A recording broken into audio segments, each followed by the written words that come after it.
الحمد لله رب العالمين الرحمن الرحيم مالك يوم الدين আলহামদুলিল্লাহ। আল্লাহ তাআলার ফজল ও করম যে আল্লাহ তাআলা আমাদেরকে আসমান জমিনের মধ্যে সবচেয়ে উঁচু বানাইছেন, উঁচু মাকাম দান করছেন এবং দামি নিয়ামত দান করছেন যে দাওয়াত আলা মেহনতের সাথে আমাদেরকে জুড়াই রাখছেন।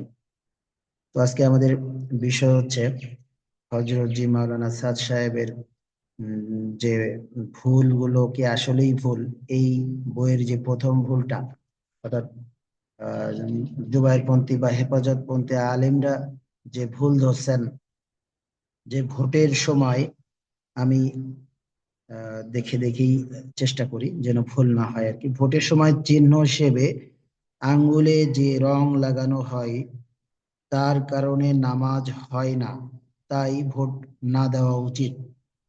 হযরত জি মাওলানা সাদ সাহেবের ব্যাপারে এটা একটা আহ, যে উনি এটা বলছেন, এটা ওনার ভুল হয়েছে।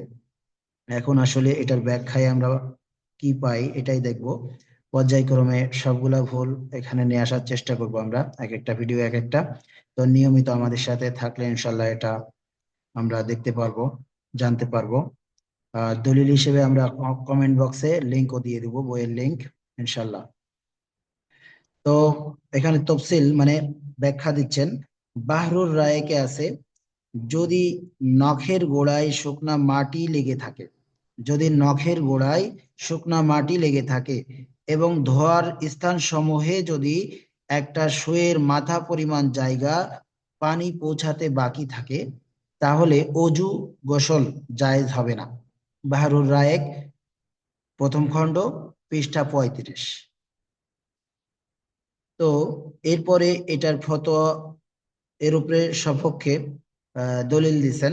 ফতোয়া আলমগীরিতে আছে, অজুর অঙ্গসমূহে যদি একটি শুয়ের মাথা পরিমাণ জায়গা পানি পৌঁছাতে বাকি থাকে, আবারও বলতেছি, অজুর অঙ্গসমূহে যদি একটি শুয়ের মাথা পরিমাণ জায়গা পানি পৌঁছাতে বাকি থাকে, অথবা অজুকারী ব্যক্তির নখের গোড়ায় কোনো শুকনা মাটি অথবা তাজা মাটি লেগে থাকে, তাহলে তার অজু বৈধ হবে না। মনোযোগ দিয়ে শুনি, আর একবার বলতেছি। ফতোয়া আলমগীর পৃষ্ঠায় 21, প্রথম খণ্ড, আবার বলা বলা হচ্ছে, ফতোয়া আলমগীরিতে আছে, অজুর অঙ্গ সমূহে যদি একটি সুই এর মাথা পরিমাণ জায়গা পানি পৌঁছাতে বাকি থাকে, অথবা অজুকারী ব্যক্তির নখের গোড়ায় কোনো শুকনা মাটি অথবা তাজা মাটি লেগে থাকে, তাহলে তার অজু বৈধ হবে না। ফতোয়া আলমগীর পৃষ্ঠা 21, খণ্ড প্রথম। এই কিতাবের আরেক জায়গায় আছে যে খেজাবের যদি যদি দেহ অর্থাৎ সূক্ষ্ম আবরণ বা শুকিয়ে আবরণ হয় ও শুকিয়ে যায়, তাহলে সে খেজাব সহ অজু গোসল সম্পূর্ণ হবে না। ফতোয়া আলমগীরি 26 পৃষ্ঠা, খণ্ড প্রথম। আর একটা কিতাবে আসছে, তাবঈনুল হাকায়েক শরহি কনজিদ দাকায়েকে আছে, খিজাবের যদি সূক্ষ্ম দেহ হয় এবং শুকিয়ে যায়, তাহলে সে খেজাব সহ অজু গোসল সম্পূর্ণ হবে না। তবে তাবঈনুল হাকায়েক শরহি কনজিদ দাকায়েক 1/26। আফকে মাসাইলে আছে, যদি আঠা অথবা অন্য কিছু হাতে পায়ে লাগে যা চামড়া পর্যন্ত পানি পৌঁছাতে প্রতিবন্ধকতা সৃষ্টি করে, তাহলে অজু গোসল হবে না। আল্লাহু আকবার। অভিজ্ঞ ও ভুক্তভোগী মানুষদের থেকে জানা গেছে, ভোট প্রদান কালে নখের গোড়ায় যে অমোচনীয় কালি লাগানো হয়, সে কালি সূক্ষ্ম আবরণ বিশিষ্ট হয়ে শুকিয়ে 1-2 দিন থেকে যায়। সহজে এই কালিকে উঠানো যায় না। যদি এমনই হয়, তাহলে ওই কালি রেখে অজু করলে অজু হবে না। মাওলানা ফারুক সাহেবও মন্তব্যের মধ্যে কালি উঠিয়ে অজু করার কথা বলেছেন। মোহতারাম মাওলানা কোনো সময় হয়তো বলেছেন, আঙ্গুলে ভোটের কালি থাকলে যেহেতু উক্ত কালি 1-2 দিন লেগেই থাকে, স্বাভাবিকভাবে দূর করা যায় না, তাই এই কালি সহ অজু হবে না, অজু না হলে নামাজ হবে না। সুতরাং ভোট না দিয়ে হলেও নামাজকে কায়েম রাখতে হবে। উনি ভালো পরামর্শ দিয়েছেন, কারণ নামাজের মতো ভোট এত গুরুত্বপূর্ণ কোনো বিষয় নয়।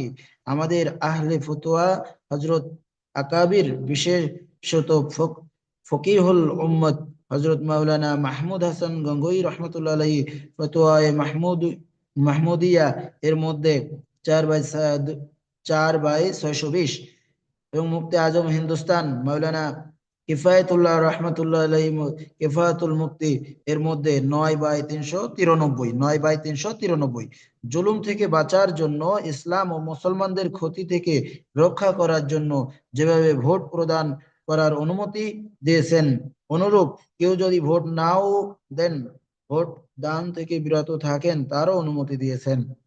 সুতরাং ভোট তো এত গুরুত্বপূর্ণ কিছু নয়।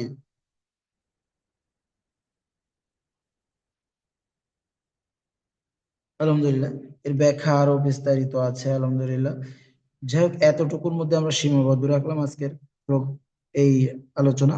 বাকি আমাদের দিমাগে আসলে কি আসে, যে হজরত মাওলানা সাদ সাহেব যে কথা বলছেন যে ভোট প্রয়োজনে না দেওয়া এবং নিজের নামাজকে কায়েম রাখা, এটা আসলে কি যুক্তিযুক্ত কিনা, এটা তো আমরা নিজেরাই বুঝতে পারবো যে 5 ওয়াক্ত নামাজের দ্বারা আল্লাহ তাআলা জান্নাত এর ফয়সালা করছেন, কিন্তু ভোট দেওয়ার দ্বারা আল্লাহ তাআলা জান্নাতের ফয়সালা করেন না।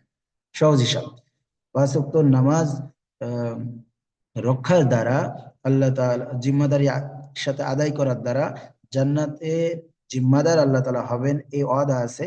কিন্তু ভোট দিলে যে জান্নাতের ওয়াদা আছে, এটা কোথাও। তাহলে হযরত মাওলানা সাদ সাহেব এই দিক থেকে মানে আমার ব্যক্তিগত দৃষ্টিকোণ থেকে উনি ঠিকই বলছেন। বাকি আমরা নিজেরাই একটু ভেবে চিনতে যে উনি আসলে সঠিক কথা বলছেন কিনা। আর আমাদের দেশের আলেম উলামা যিনারা ওনার এই কথাকেও ভুল ধরছেন, ওনাদের আসলে মনের চাহাত কি ওনারাই ভালো জানেন।